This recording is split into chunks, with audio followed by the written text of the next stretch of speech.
Good afternoon. This is the international arbitrage of February 2024, February the 15th. And today we're going to talk about trusts in the context of old age, providing for old age. I'm 53. At the end of the day, we all progress through life. But when you're a busy owner, operator, and you're running your international business, you may have a business like me. My business is based in Barbados, and a part of my business is represented in Miami. I'm a tax lawyer. I'm not going to say that my business is based in Miami because I don't want there to be evidence of me saying, yes, my business is based in Miami, and then the IRS triggering a tax investigation against me. Ignore me, I'm just a tax lawyer. I'm just getting carried away, as they say. So, we are here today on the beach. And the reason that I film on the beach to talk about a lot of the things that I talk about is because I want to get away from the office, want to create a different environment. Definitely wanted to remove formality because, it's definitely one thing I've learned. I've had exposure to large institutions, large corporations, but I work for very small owners of very small companies. I call them owner operators or international SMEs. They're family-owned businesses. In the world, a company doing or that has up to $100 million, $150 million on its balance sheet is actually small. But of course, the whole spectrum of businesses from $500,000 to $2 million to $5 million to $50 million to $60 million, they're all roughly have the same issues because the global financial system generally treats these companies and the owners of them the same. They all have a lot of things in common. And so if you're an owner operator and you are becoming wealthy, you're accumulating wealth and assets, you might want to consider, you're probably going to consider setting up a trust. You probably would consider setting up a trust in South Dakota or Nevada, maybe not Delaware, since the Elon Musk self-dealing case, the Elon Musk case, which was dealing with compensation, was an interesting one. That's caused people to talk a lot. And so you maybe have kids, you may have, of course, a normal, wider family like everyone else, but you're getting older. So one thing for us old heads to think about as we drive the business, as we move forward, as we get older, is that elder abuse is real. Now, what is elder abuse? Elder abuse can take place where, say for instance, there's a lot of money, but say for instance the children want to do something like sell the house and put their parents in an old people's home, or sell the house and do something with the money and leave the parent to, because the parent may be old and somewhat dependent on them by this stage. We all have parents, we know what it's like. And the children may just, unfortunately, sometimes even steal people's pensions. Children appropriate money, steal money that was meant to look after you in your old age so that you can have a comfortable old age, so that your wife or your husband or yourself can have a comfortable old age.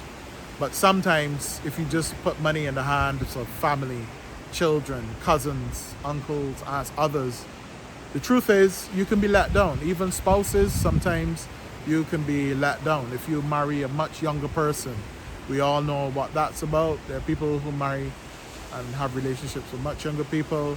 Sad to find out that when they get older and they're much in need of protection, they're in need of care, someone to take care of them, that person then makes it known that they're not going to be there for you. And then, of course, they take your money.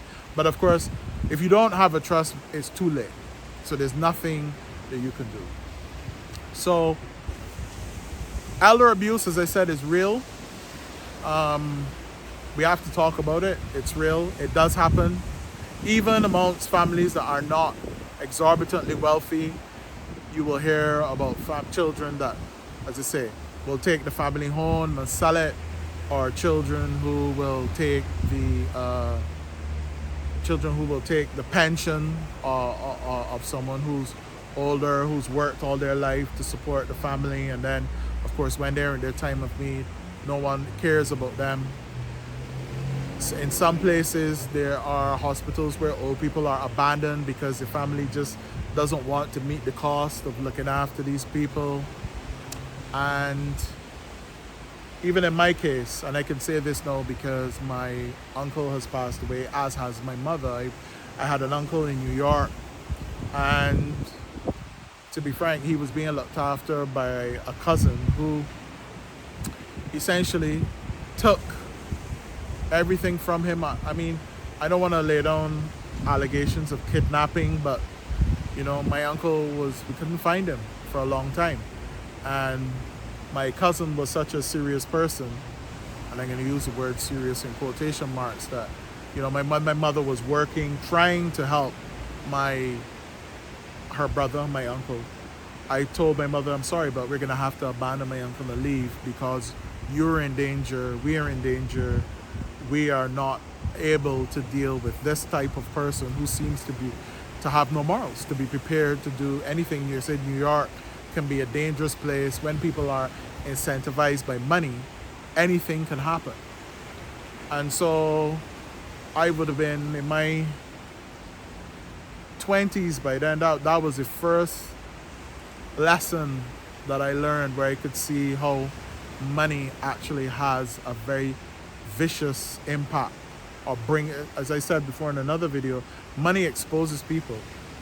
It can expose human beings to show who they really are, because then you will see what people will do when they, you know, are given a choice between being decent and caring for a person, or riding over that person, destroying them, and taking what does not belong to them. That is real. Elder abuse is a topic and an area of discussion for the American Bar Association. You can find a lot of writing and discussion and content there. You don't have to believe me.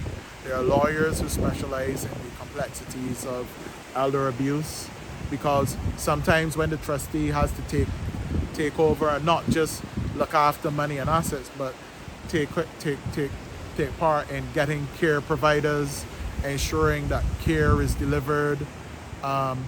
Trustee roles can sometimes become very, very complex and involved in the life of a person. It's not just receiving financial reports and accounting for money in a bank account. And so that's why, if you're getting up there and you have some of your money and assets in a trust, you want to make sure that you have a trustee, at least one trustee, who you have some confidence that they will and or are capable of doing this for you, if it's not going to be a family member or someone that you think would automatically do it. So remember, look into these things for yourself. Come down to Barbados, come and have a chat here with us on the beach about what we're talking about. Just talk about it. I'm always interested in talking to people. It doesn't matter whether you are going to the US or somewhere else to actually set up your trust or what have you. I'm not trying to sell you anything, but I'm always prepared to have discussions, because from discussions you can learn. That benefits you. It definitely benefits me. I am definitely going full tilt into education and meaningful interaction with people.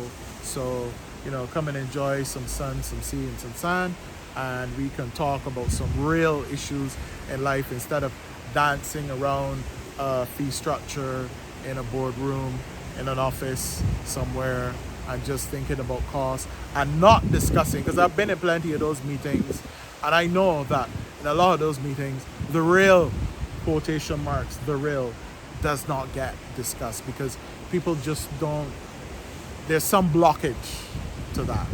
And at the end of the day, family, children, elder abuse are not transactions. They're real life. The most real thing in life is family. All right, thanks a lot. Cheers.